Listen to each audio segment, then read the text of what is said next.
Alpha, bonjour, je suis très heureux de vous voir sur cette nouvelle vidéo, installation de Windows Server 2012. Alors cette formation, on va la faire ensemble. N'oubliez pas que l'avantage de suivre une formation à votre rythme, et la suivre par Alform évidemment, c'est de pouvoir suivre la formation, arrêter quand vous voulez, la reprendre n'importe où, à partir de n'importe quel endroit. Donc ça c'est quand même génial.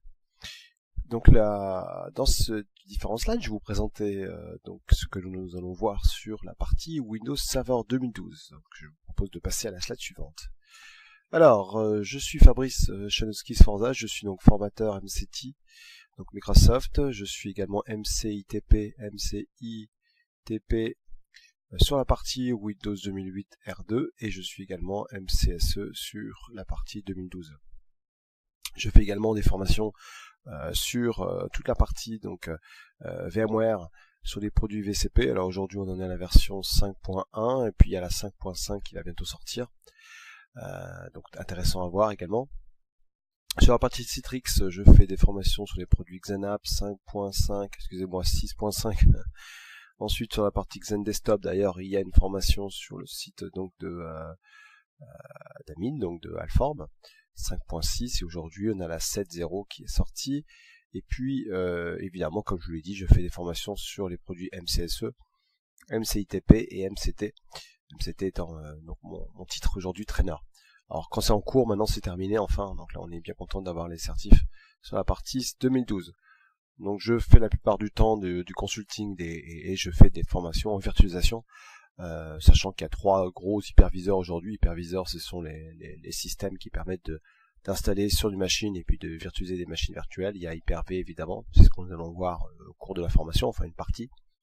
On a la partie VMware avec le produit vSphere, vSphere 5.5. Et puis également sur un produit qui s'appelle Citrix Xen Server. Donc je fais une formation d'ailleurs sur Alform sur le produit Xen Server. Si ça vous intéresse, vous pouvez aller directement sur le site. Alors qu'est-ce que Windows 2012? C'est le dernier OS Microsoft de la famille serveur. Alors pendant que je vous parle, il y a le produit Windows 2008 R2 qui est sorti. On en parlera un petit peu de ce produit-là. Des améliorations, surtout de la partie Hyper-V. On en parlera, mais en tout cas aujourd'hui c'est le produit Windows 2012. C'est une plateforme de virtualisation complète. Alors c'est vrai qu'aujourd'hui il n'y a pas que VMware, il y a également Hyper-V. Et aujourd'hui avec ce que nous propose de Windows 2012, eh bien on va pouvoir installer plusieurs serveurs, installer Hyper-V dessus, et puis créer nos machines virtuelles, les déplacer à chaud, déplacer de storage entre un autre et un autre storage. Donc ça c'est la partie 2012, très intéressante. La puissance de plusieurs serveurs à la simplicité d'un seul, on verra que grâce au serveur manager, on va pouvoir faire en sorte par exemple de déployer des rôles et des services sur plusieurs serveurs en même temps. Donc ça c'est quand même très pratique, surtout en PowerShell. PowerShell, vous allez en avoir souvent pendant la formation. Disponibilité continue, simplification d'administration. En disponibilité continue, effectivement on a la partie cluster. Et puis on a plein de nouveautés, on va voir dont par exemple le DHCP Failover, donc très intéressant. On a des choses comme le Nick Teaming. Donc Nick Teaming. Alors Nick Teaming, je pense qu'il y en a qui savent ce que c'est. C'est 2 cartes ensemble qui en forment plus qu'une seule. Plateforme web et cloud évidemment, puisque plateforme web complète et cloud, surtout quand derrière vous prenez la gamme de System Center. System Center, vous verrez que là c'est très pratique également, parce qu'on peut faire des clouds privés. Des clouds privés très intéressants, surtout avec le produit qui s'appelle System Center Virtual Machine Manager. On en parlera un petit peu. Un accès de n'importe où, n'importe quel terminal. Solution VDI complète, puisque maintenant grâce à 2012 on peut très bien mettre en place du VDI. VDI, qu'est-ce que c'est pour ceux qui ne savent pas? C'est virtualiser le poste de travail de l'utilisateur. Donc là, au lieu que ce soit un poste de type physique, par exemple un Dell, ce que je vais faire c'est que je vais supprimer tout ça, je vais mettre des clients légers ici. Donc les clients légers. Et puis mes machines virtuelles vont tourner dans un gros data center, et là j'aurai des machines virtuelles ici qui tournent, j'en aurai peut-être une centaine. Sauf que mes machines, ce sont des machines virtuelles, et donc l'intérêt, c'est que je vais pouvoir les patcher rapidement et les distribuer directement aux clients, donc à travers le client léger. Évidemment, Windows 2012, la sécurité des données, donc beaucoup de nouveautés dans 2012 par rapport à ça au niveau de sécurité des données. Vous voyez, Nous y sommes maintenant sur le plan de formation. Donc le plan de formation va se dérouler donc en plusieurs étapes. On va voir ici d'abord toute la partie déploiement de Windows 2012. Alors j'y arrive. Donc, je disais déploiement de Windows 2012 ici. Donc on va voir donc les différentes façons de déployer Windows 2012. On verra par exemple qu'il existe une version, la méthode Core, la méthode traditionnelle, et puis on a également toujours la possibilité d'avoir un serveur WDS. Ceux qui connaissent pas, c'est un serveur PXBoot, donc ça, un concurrent de Ghost par exemple, du produit Ghost. Ensuite, on va avoir les services domaine Activatory, donc tout ce qui est à installer les contrôleurs de domaine, Donc on va voir les nouveautés qu'il y a en 2012 par rapport à ça. Ensuite, au milieu 3, on va avoir la gestion des objets des services Activatory. Donc là, on verra dans Activatory différents objets qu'on peut avoir, utilisateur, computer, printer, etc. Enfin, printer, pas vraiment. Module K, l'automatisation de l'administration d'AD. Donc là, on va parler de PowerShell. PowerShell V3, puisque nous sommes en V3 actuellement. V2, c'est sur 2008 R2. Mise en œuvre d'IPv4. Donc on verra les informations sur IPv4. Donc là, je pense que pour certains, ça va être assez facile. On va revoir des informations qui peuvent être intéressantes pour vous. Ensuite, mise en place du service DHCP. Service DHCP, qu'est-ce que c'est? Vous devez savoir, c'est une base de données qui va donner les adresses IP au poste, également des informations DNS et pourquoi pas le routeur, évidemment. Mise en place du service DNS, le DNS étant évidemment pareil, une base de données cette fois-ci, où je vais stocker, ici j'aurai une adresse IP et puis j'aurai le nom. Comme ça au moins je peux, ou alors le nom adresse IP. Plutôt, puisque l'adresse IP nom c'est en reverse, enfin on le verra. Mise en œuvre d'IPv6 qui va remplacer évidemment IPv4. Alors beaucoup de sociétés attendent avant de le remplacer, un jour ou l'autre ça va arriver, alors attention, il va y avoir quand même, à un moment donné vous allez devoir passer à cette nouvelle version de protocole IPv6 IPv6. Gestion du stockage local, donc on verra toutes les nouveautés au niveau stockage local.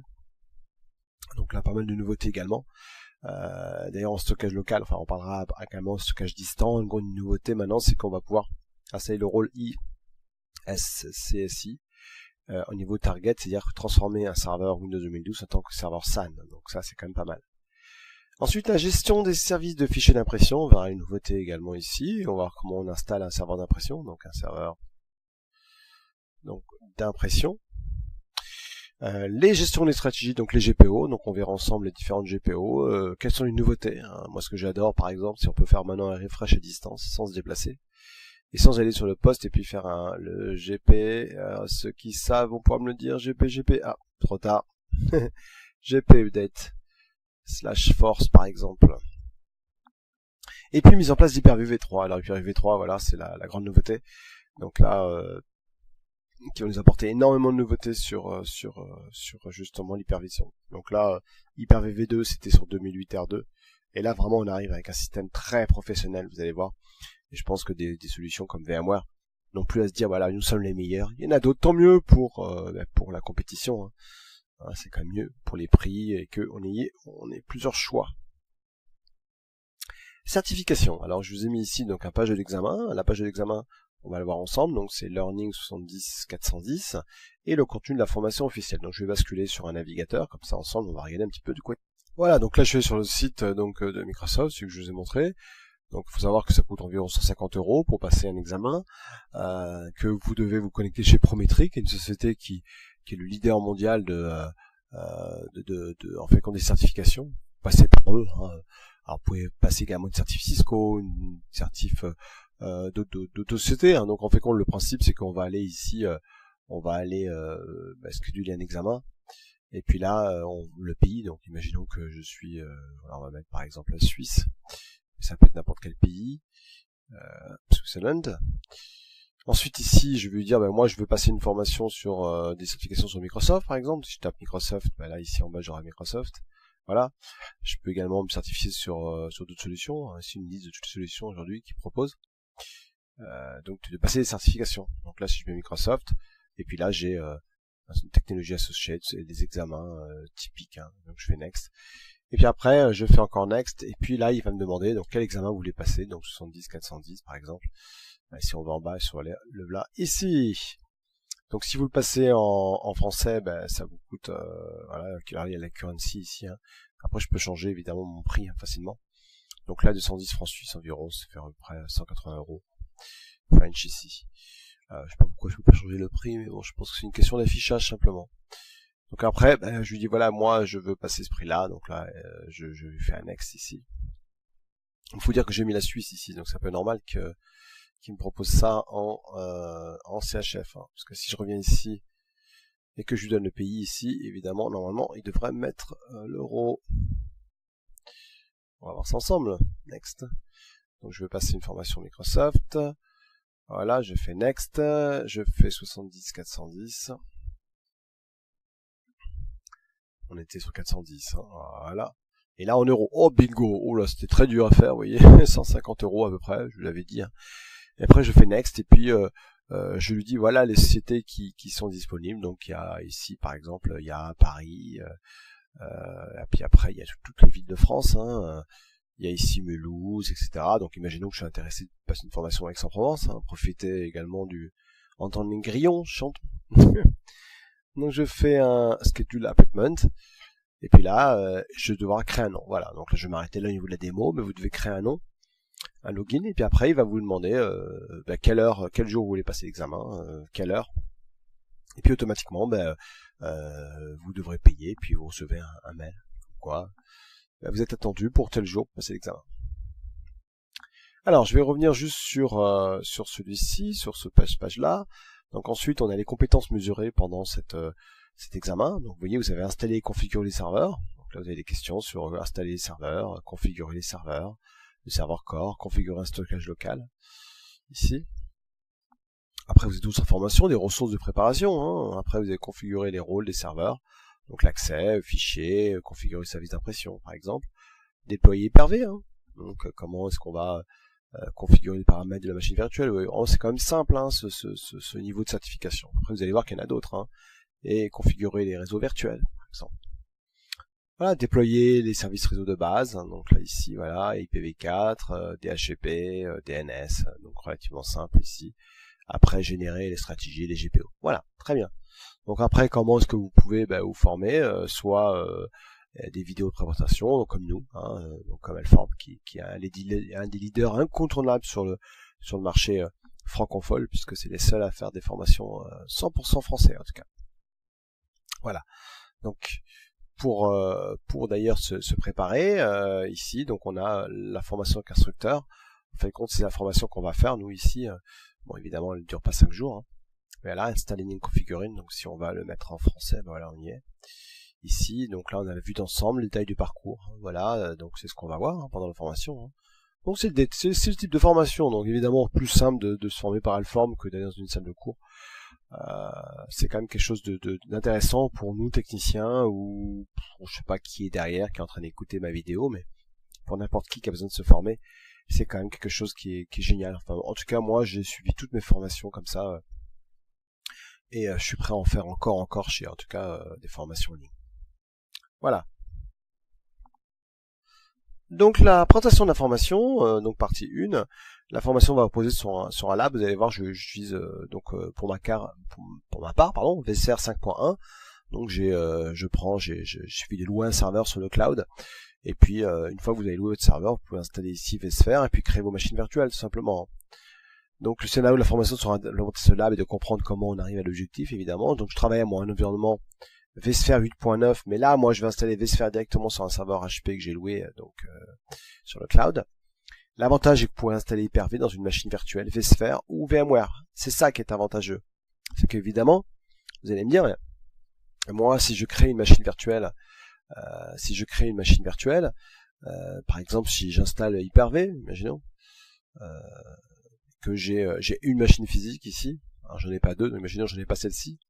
Donc vous verrez que pour installer Hyper-V, ce qu'il faut c'est simplement oui, donc comme je disais, et effectivement ici la chose c'est si vous voulez faire des formations avec donc Hyper-V, si vous voulez refaire la même chose, ou en tout cas moi ce que je vais vous montrer, ou chez vous, hein. Donc imaginons que vous avez un serveur physique, et puis vous ne pouvez installer Hyper-V que sur un serveur physique, enfin normalement. Pourquoi? Parce que il faut aller dans le BIOS de la machine, et dans le BIOS de la machine il faut activer le mode VT. Le mode VT, je vous montrerai ce que c'est. Le problème c'est que si maintenant vous voulez faire, par exemple, vous voulez avoir deux serveurs, Ça m'étonnerait que vous achetiez, ou alors, tant mieux si vous avez ça, 2 serveurs physiques. Hein. Un serveur physique, déjà, c'est un peu plus commun, mais 2 serveurs physiques, c'est impossible. Dans ce cas-là, la solution, attention, c'est d'installer, par exemple, sur un serveur VMware Workstation 8, ou alors vSphere 5.1, et puis on a la possibilité de créer une VM ici, une fois que vous avez installé VMware Workstation ou vSphere 5.1, et dans cette VM-là, on peut installer Hyper-V. Et comment ça se passe? C'est que quand vous allez installer soit donc VMware Workstation donc 8 ou 9 ou vSphere, alors autant partir alors sur la 5.1, hein. Alors 5.5 je l'ai pas encore fait, mais je pense que c'est bon. Et là, l'avantage du système là, c'est qu'il va proposer à la machine de lui montrer que le VT est activé. Et donc du coup, dans ma machine virtuelle, je vais pouvoir facilement installer Hyper-V à l'intérieur. Et donc au sein d'un hyperviseur, créer par exemple 2 machines virtuelles avec Hyper-V dedans, et puis là m'amuser à faire du cluster. Je vous ai mis un lien ici, vous allez voir. On va aller directement se connecter sur le lien pour ouvrir donc cette page là. Comment faire pour configurer donc un hyperviseur, enfin vSphere, pour créer une machine virtuelle dans laquelle on va installer Hyper-V. Voilà, donc là je suis sur le lien, donc c'est Wild Network, parmi des liens que je vous conseille. Et ici, vous avez 2 solutions, soit vous avez ESX 5.0 ou alors vous avez 5.1. Si vous avez 5.0, qu'est-ce qu'il faut faire? Il faut aller sur vSphere, éditer le fichier config, donc il faut lancer un PuTTY, ensuite rajouter une ligne qui s'appelle VHV hello égale true, ici, vous voyez. Et ensuite, vous créez une machine virtuelle, normalement, en mettant VM8. Vous mettez autre, hein, vous mettez pas Windows 2008 R2, hein, vous mettez autre, enfin 2012, pardon. Là, vous mettez évidemment la partie switch. Et l'avantage, c'est qu'ensuite, on ira dans le guest configuration, on ira dans hypervisor. Dans hypervisor, on va ajouter une ligne qui s'appelle hypervisor.cpuid.v0 et vous mettez false. Ensuite, on change de système ici. Et puis on met VMware ESX ici. Oui. ESX 5.0. Ensuite, vous installez votre DVD, vous mettez 2012 à l'intérieur. Et puis là, un exemple où j'ai réussi à créer une machine virtuelle Windows 7 dans Hyper-V, hein, ce qui est quand même génial. Si vous êtes en 5.1, beaucoup plus simple pour ceux qui sont 5.1, c'est ce que j'ai fait. Il suffit de vous connecter à travers d'avoir un vCenter, et à travers vCenter de pouvoir simplement aller se connecter et dans Hardware Virtualization, grâce au web server client, de mettre Expose Hardware Assist Virtualization to the Guest OS. Voilà, et puis avec la 5.1, vous n'avez plus qu'à créer votre VM exactement comme j'ai fait moi. Je vous montre bien ici, vous voyez, j'ai créé une VM ici, donc le serveur 1, serveur 2 qu'on verra après, dans lequel je vais pouvoir installer Hyper-V tout simplement. Voilà, on va continuer sur notre sur ce qu'on vient de dire. Au niveau de la lab, comment ça se passe? Je vais utiliser donc plusieurs VM hébergés sur mon 5.1. Ici, je vais avoir un contrôleur domaine qui va être en 3.100. Je vais avoir un serveur 1 et un serveur 2 qui vont être en 101, 102. Un routeur qui va être en 3.1. Et puis ici, quelques machines Windows. Je rajouterai sûrement par la suite d'autres machines. On va en créer d'autres. Ce n'est pas une liste qui est définie à l'avance. Elle va pouvoir changer. Les liens utiles, quelques liens utiles. Donc un Bosch.net, le TechNet, Microsoft. C'est des informations très utiles sur Windows 2012. Voilà, je vous remercie d'avoir suivi cette présentation et nous allons commencer par le premier module. À très bientôt, au revoir.